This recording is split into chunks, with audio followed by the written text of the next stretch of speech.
Thomas Talk, ladies and gentlemen. Today is June the 7th, 2019. It's finally ended. The Super Showdown is ended. Oh my goodness. There was ups and there's some downs of this whole pay-per-view. Ladies and gentlemen, there was some ups and downs. I can't say it was perfect. I got a little sleepy and I got some exciting. So ladies and gentlemen, let's get to it right now. Today, it's only 5:53. I think it started a little later, I think. Or I'm different. I don't know. I don't know if my city is different than everybody else's. I thought it started at 11, but it started at 2. But ladies and gentlemen, the pre-show, we have the Usos, Jimmy and Jay. They versed the Revival. It wasn't a bad match. It was a pretty decent match. But the winner of that match was the Usos with a whole bunch of super kicks onto the Revival. No splashes. It was all super kicks. A double super kick, I believe, on Dash Wilder or Scott Dawson. I think it was Scott Dawson. And then that's how they got the win, with a double super kicks. And now the main show. I don't know why they did this, but we have the Universal Championship on the line first. Seth Rollins defends his title against Baron Corbin. It was a decent match. It was pretty good. Seth Rollins was good. Baron Corbin was good. But Baron Corbin lost because of the referee. Well, he says because of the referee. He was in the face of in the referee's face, yelling at him, "Do your job. I know I do my job. Do your job." And the referee went crazy and says, "I am doing my job." And then Seth Rollins did a roll-up, and 1, 2, 3, Seth Rollins won the match. He retains, and then we heard Brock Lesnar. Brock Lesnar was there. He wants to cash in until Paul Heyman made another mistake. He was about to get in the ring, and then he tripped over the rope. I don't think he tripped over the rope because we saw the replay. I think he just fell. They said it's hot there, so I guess he was hot. He was wearing a suit over there. He's not a wrestler. He can't really work with him in the hot sun. So, yeah, all that happened. He dropped the briefcase because he's the one holding the briefcase. Brock Lesnar was holding a chair. Don't know why. But he came in and Paul Heyman dropped the briefcase. And then Seth Rollins saw the briefcase, says, "Oh, the guy can't say he cashed in because he has to give the briefcase." Brock Lesnar had to give the briefcase to the referee, but he couldn't. And then he low-blowed Mr. Brock Lesnar. Seth Rollins did that to Brock Lesnar, and then start whacking Brock Lesnar with the chair multiple times, every time. Oh my God, it was crazy. And then, ladies and gentlemen, he did a stomp, the curb stomp, onto the briefcase, to the head to the briefcase on Brock Lesnar, and he walks away. Seth Rollins is still the champion. Brock Lesnar still Money in the Bank winner. He does have a bruise on his elbow, but ladies and gentlemen, he's not done yet. Well, for this, we don't know, maybe tonight. We don't know that yet. But the second match, we had the Intercontinental Championship match. I thought this was my favorite match. It was a good match. We had the Demon Finn Balor versus Andrade for the Intercontinental Championship. This was a good match. Man, these guys know how to make a good match in this whole thing for Jeddah. And ladies and gentlemen, the winner of that match was the Demon Finn Balor. Beat Andrade. Good job. I really don't want to talk about this one. We had Shane McMahon versus Roman Reigns, and ladies and gentlemen, Drew McIntyre was there.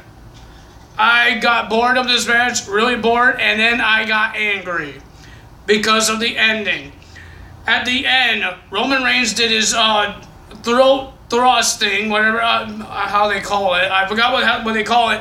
And then Shane McMahon fell down, whacked referee Charles Robinson.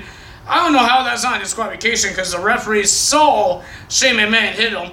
And then out of nowhere, here comes Drew McIntyre running across the ring and doing a claymore. And then Shane gets the win. He gets the win. I was calling him names. I can't say on here. But the old guy, Shane McMahon, beat a top guy. He beat the top dog, Roman Reigns. Seriously? Stupid.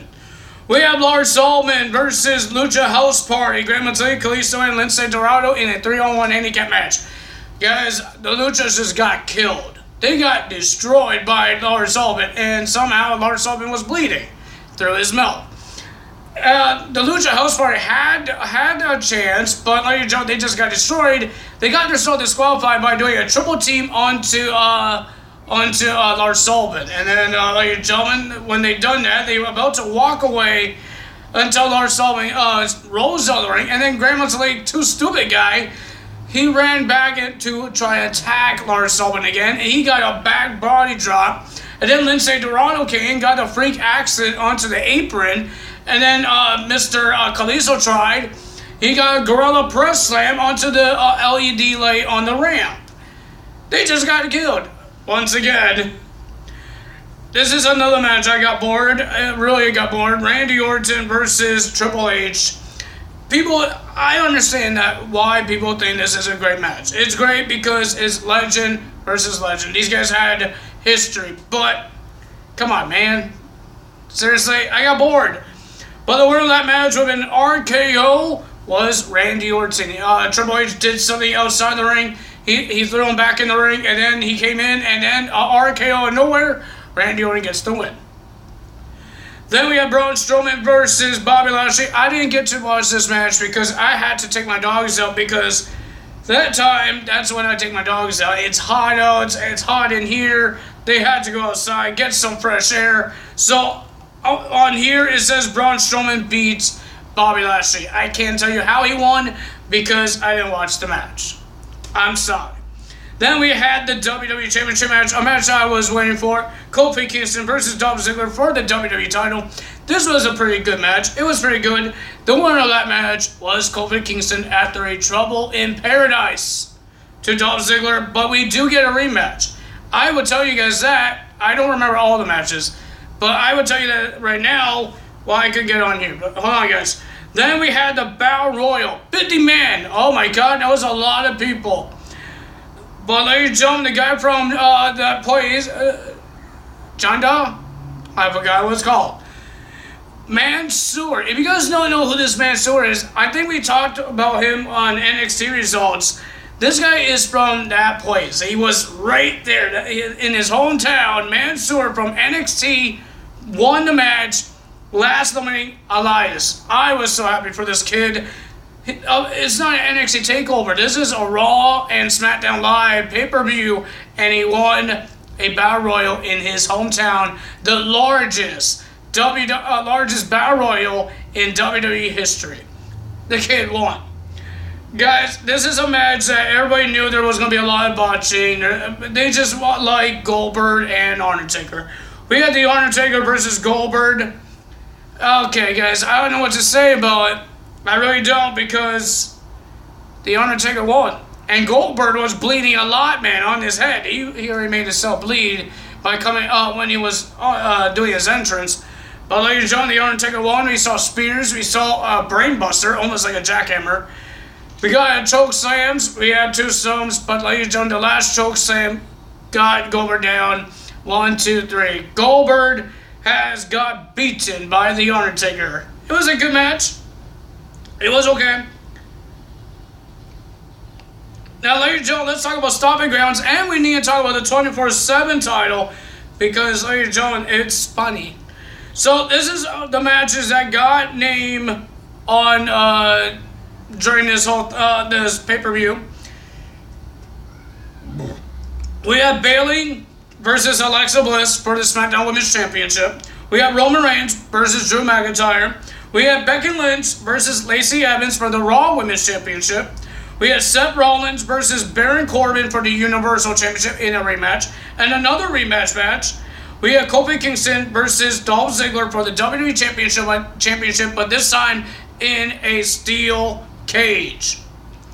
Now we're going to talk about the WWE 24/7 title. It got changed hands again. The last time I talked about the 24/7 title, Jinder Mahal beat R-Truth in the airport.